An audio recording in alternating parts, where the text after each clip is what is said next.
Well, I've been talking to managers in a number of businesses and reading advice about the future of management. And what I'm going to present in this seminar is a few ideas about how the activity is likely to change in the next 10 years.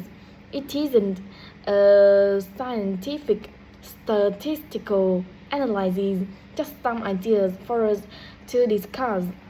One area I want to mention is business markets, and I'm sure a really significant development will be a major increase in competition with companies from all around the world trying to sell similar products.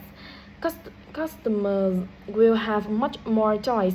For instance, food products sold in Australia might be manufactured in the USA, China, Finland, and dozens of other countries.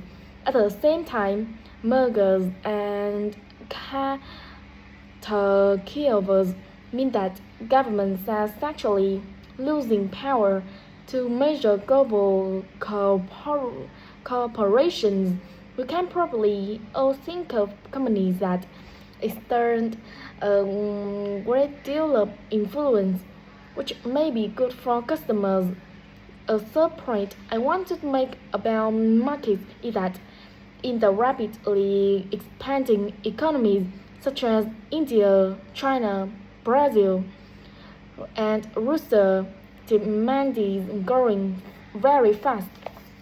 This is putting pressure on resources all over the world. I think businesses are coming more open to external influences. In particular, companies are consulting customers more and more before making out their business decisions. Companies are finding out what they want and providing it instead of making products and then trying to sell them, which is the mode of years ago. Another influence is that concerns about the environment will force manufacturers to extend product life cycles to reduce the amount of pollution and waste. And in some cases, regulation will need to be strengthened. Many societies are much more fluid and democratic, and the structure of companies is changing to reflect that. I think we are going to see a greater emphasis within companies on teams created with a specific project in mind.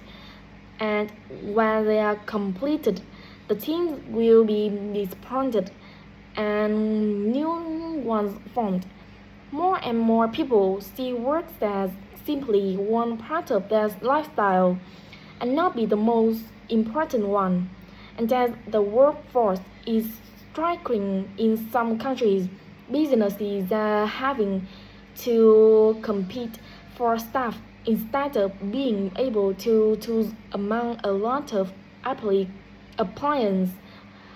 Typical example that will attract and retain staff are traditional ones like flexible hours and something that have been made possible by advances in technology, remote working, with people based at their home, abroad, or almost anywhere they can choose. Management styles will almost certainly continue to change. Senior managers will require a lot more than the efficiencies that they've always needed.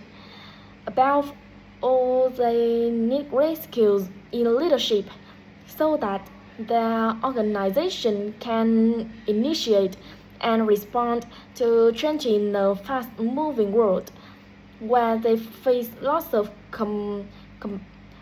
competing requirements and potential conflicts in most of the world. The senior managers of large businesses are mainly men in their 50s and 60s. The predominant style of management will almost certainly become more consultative and collaborative, caused about for by more women moving into senior management positions. Many of the countries are influenced by developments in the wider economy. The traditional emphasis of business were manufacturing, and of course, the service sector is very important because but we shouldn't overlook the growing and financial contribution of IP, that is intellectual property. Some books and films generate enormous sums from the sale of related DVDs, music, games, clothes, and so on. Another point I like to make is that although I have been talking to you about companies, one trend that they have to face is the move away from people working for the same employer for years. Instead, more and more people are becoming self-employed to gain the freedom and control over their lives that they are likely to get from being employed. Okay, well, that's all I want to say. So let's open it up for discussion.